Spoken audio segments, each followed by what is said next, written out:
ನಮಸ್ಕಾರ, ನಾನು doctor Jeevanti, consultant safe IVF centre Shivamogga. ನಮ್ಮ ಹಿಂದಿನ ವಿಡಿಯೋದಲ್ಲಿ ಓವೇರಿಯನ್ ಸಿಸ್ಟ್ಗಳ ಬಗ್ಗೆ ತಿಳ್ಕೊಂಡಿದ್ವಿ. ಇವತ್ತು ಡರ್ಮಾಯ್ಡ್ ಸಿಸ್ಟ್ ಅನ್ನೋದ್ರ ಬಗ್ಗೆ ತಿಳ್ಕೊಳ್ಳೋಣ. ಏನಿದು ಡರ್ಮಾಯ್ಡ್ ಸಿಸ್ಟ್ ಅಂತಂದ್ರೆ ಇದು ಒಂದು ಬಿನೈನ್ ಓವೇರಿಯನ್ ಟ್ಯೂಮರ್. ಬಿನೈನ್ ಅಂದ್ರೆ ಕ್ಯಾನ್ಸರ್ ಅಲ್ಲದ ಓವೇರಿಯನ್ ಸಿಸ್ಟ್. ನಮ್ಮ ಇನ್ಫರ್ಟಿಲಿಟಿ ಫೀಲ್ಡ್ ಅಲ್ಲಿ ತುಂಬಾ ಕಾಮನ್ ಆಗಿ ನೋಡುವಂಥದ್ದು. ಎಷ್ಟು ಮಟ್ಟಿಗೆ ಕಾಮನ್ ಇದೆ ಅಂತಂದ್ರೆ ಮೋಸ್ಟ್ ಕಾಮನ್ ಟ್ಯೂಮರ್ ಇಂದ ರಿಪ್ರೊಡಕ್ಟಿವ್ ಏಜ್ ಗ್ರೂಪ್ ಅಂತ ಕರಿತೀವಿ. ಯೂಶಲಿ 20 ರಿಂದ 30 ವರ್ಷ ಆ 2ನೇ ಅಥವಾ 3ನೇ ದಶಕದಲ್ಲಿ ಕಾಣಿಸ್ಕೊಳ್ಳುತ್ತೆ. ಈ ಸಿಸ್ಟ್ ನಿಂದ ಇದು ಹೇಗೆ ಇದನ್ನ ಪತ್ತೆ ಹಚ್ಚೋದು ಅಂತಂದ್ರೆ ಸಿಂಪಲ್ ಅಲ್ಟ್ರಾಸೌಂಡ್ ಅಲ್ಲಿ ಇದನ್ನ ಪತ್ತೆ ಹಚ್ಚಲಿಕ್ಕೆ ಸಾಧ್ಯ ಇದೆ. ಏನಿದು ಡರ್ಮಾಯ್ಡ್ ಸಿಸ್ಟ್ ಅಂತಂದ್ರೆ ಇದಕ್ಕೆ ಇನ್ನೊಂದು ಹೆಸರು ಮೆಚ್ಯೂರ್ ಟೆರಟೋಮಾ ಅಂತ ಕರೀತಾರೆ ನಮ್ಮ ಮೆಡಿಕಲ್ ಟರ್ಮ್ಸ್ ಅಲ್ಲಿ. ಏನಾಗಿರುತ್ತೆ ಅಂತಂದ್ರೆ ನಮ್ಮ ದೇಹದಲ್ಲಿ 3 ಲೇಯರ್ ಇರುತ್ತೆ. ಒಂದು ಎಪಿಥೀಲಿಯಂ ಅಂದ್ರೆ ಹೊರಗಡೆ ಪದರ, ಯಾವುದೇ ಅಂಗ ತಗೊಂಡು ಒಂದು ಎಪಿಥೀಲಿಯಂ ಅಂತ ಇರುತ್ತೆ, ಒಂದು ಮಧ್ಯದ ಲೇಯರ್ ಇರುತ್ತೆ, ಇನ್ನೊಂದು ಎಂಡೋಥೀಲಿಯಂ ಅಂತ 3 ಲೇಯರ್ ಇರುತ್ತೆ. ಈ 3 ಪದರದಿಂದ ಹುಟ್ಟುವಂತ ಟ್ಯೂಮರಿಗೆ ಡರ್ಮಾಯ್ಡ್ ಅಂತ ಕರೀತಾರೆ. ಜರ್ಮೈನಲ್ ಲೇಯರ್ಸ್ ಅಂತ ಕರಿತೀವಿ. ಅದರಿಂದ 3 ಜರ್ಮೈನಲ್ ಲೇಯರ್ ಇಂದ ಹುಟ್ಟುವಂತ ಇದಕ್ಕೆ ಡರ್ಮಾಯ್ಡ್ ಅಂತ ಕರೀತಾರೆ. ಇದನ್ನ ತೆಗೆದಾಗ ಏನೇನಿರುತ್ತೆ ಇದರಲ್ಲಿ, ಯಾಕೆ ನಾವು ಇದು 3 ಲೇಯರ್ ಇಂದ ಬರುತ್ತೆ ಅಂತ ಹೇಳಿದ್ರೆ, ಈ ಟ್ಯೂಮರ್ ಅನ್ನ ತೆಗೆದಾಗ, ನಾವು ದೇಹದಿಂದ ಹೊರಗೆ ಸರ್ಜರಿ ಮಾಡಿ ತೆಗೆದಾಗ ಅದರಲ್ಲಿ ನಿಮಗೆ ಹಲ್ಲು ಸಿಗುತ್ತೆ, ಕೂದಲು ಸಿಗುತ್ತೆ, ಆಮೇಲೆ ಫ್ಯಾಟ್ ಟಿಶ್ಯೂ ಸಿಗುತ್ತೆ. ಕೆಲವೊಬ್ಬರಲ್ಲಿ ಏನಾಗುತ್ತೆ, ನಮ್ಮ ಥೈರಾಯ್ಡ್ ಗ್ರಂಥಿ ಅಂತ ಕೇಳಿರ್ತೀರಲ್ಲ, ಅದ್ರದ್ದು ಟಿಶ್ಯೂನು ಸ್ವಲ್ಪ ಇರುತ್ತೆ. ಸೊ ಅದರಿಂದ ಹಾರ್ಮೋನ್ ಉತ್ಪತ್ತಿ ಆಗ್ತಾ ಇರುತ್ತೆ. ಈ ತರ ನಮ್ಮ ದೇಹದಲ್ಲಿ ಯಾವ್ಯಾವ ಪಾರ್ಟ್ ಇದೆಯೋ ಅದೆಲ್ಲ ಅದ್ರೊಳಗಿರೋ ಸಾಧ್ಯತೆ ಇರುತ್ತೆ. ಯಾವ್ಯಾವ ಟಿಶ್ಯೂ ಇದೆಯೋ ಎಲ್ಲ ಅದ್ರೊಳಗಿರೋ ಸಾಧ್ಯತೆ ಇರುತ್ತೆ. ಹಾಗಾಗಿ ಇದನ್ನ ಮೆಚ್ಯೂರ್ ಟೆರಟೋಮಾ ಅಂತ ಕರೀತಾರೆ. ಇದು ಕ್ಯಾನ್ಸರ್ ಅಲ್ಲದ ಗಡ್ಡೆ. ಮತ್ತೆ ಇದು ಒಂದು 10% ರಿಂದ 12% ಜನರಲ್ಲಿ ಎರಡೂ ಕಡೆ ಅಂಡಾಶಯಗಳಲ್ಲಿ ಇರ್ಬೋದು. ಉಳುಕಿದಂತೆ ಅದು ಯೂನಿಲ್ಯಾಟ್ರಲ್ ಇರುತ್ತೆ, ಅಂದ್ರೆ ಒಂದೇ ಸೈಡ್ ಇರುತ್ತೆ. ಇದರಿಂದ ಏನೇನ್ ಸಿಂಪ್ಟಮ್ಸ್ ಇರುತ್ತೆ, ಹೇಗೆ ಗೊತ್ತಾಗೋದು ಅಂತಂದ್ರೆ, ಹೆಚ್ಚಿನ ಸಲ ಇದು ಎಸಿಂಪ್ಟಮ್ಯಾಟಿಕ್ ಅಂತ ಕರಿತೀವಿ. ಅಂದ್ರೆ ಯಾವುದೇ ಸೂಚನೆಗಳು ಇರೋದಿಲ್ಲ. ಬೇರೆ ಯಾವುದೋ ಪರೀಕ್ಷೆ ಮಾಡಿಸ್ಕೊಳ್ಳಿ, ಬೇರೆ ಯಾವುದೋ ಕಾರಣಕ್ಕೆ ಒಂದು ಹೊಟ್ಟೆ ಸ್ಕ್ಯಾನ್ ಮಾಡಿಸಿದಾಗ ನಿಮಗೆ ಅಂಡಾಶಯದಲ್ಲಿ ಡರ್ಮಾಯ್ಡ್ ಸಿಸ್ಟ್ ಇದೆ ಅಂತ ಗೊತ್ತಾಗುತ್ತೆ.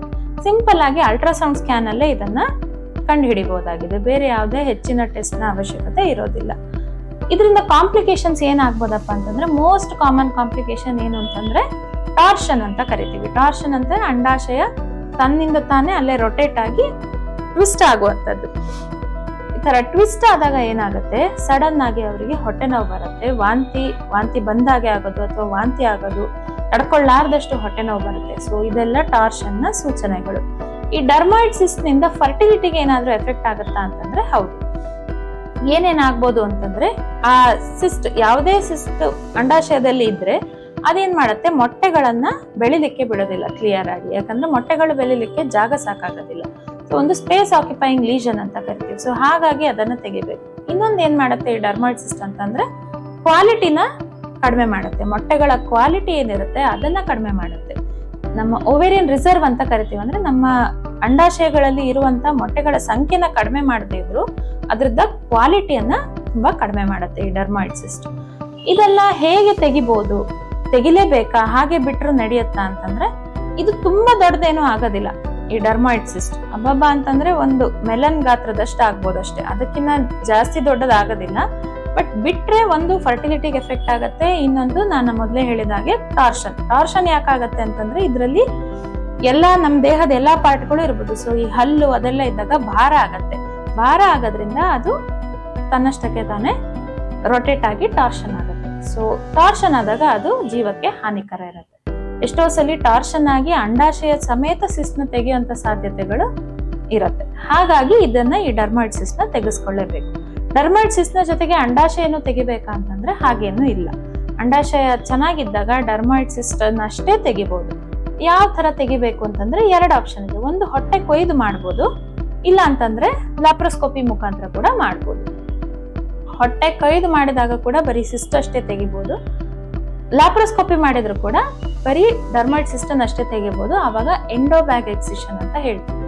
ಹಾಗಂದ್ರೆ ಏನಪ್ಪಾ ಅಂತಂದ್ರೆ, ಒಂದು ಎಂಡೋಬ್ಯಾಗ್ ಅಂತಂದ್ರೆ ಒಂದು ಪ್ಲಾಸ್ಟಿಕ್ ಕವರ್ ನಂತದನ್ನ ಫಸ್ಟ್ ಲ್ಯಾಪ್ರೋಸ್ಕೋಪಿ ಪೋರ್ಟ್ ಮುಖಾಂತರ ಒಳಗೆ ಹಾಕಿ ಅದ್ರ ಒಳಗೆ ಆ ಸಿಸ್ಟ್ ಅನ್ನ ಇಟ್ಟು ಬಿಡಿಸಿ ತೆಗೆಯುವಂಥದ್ದು.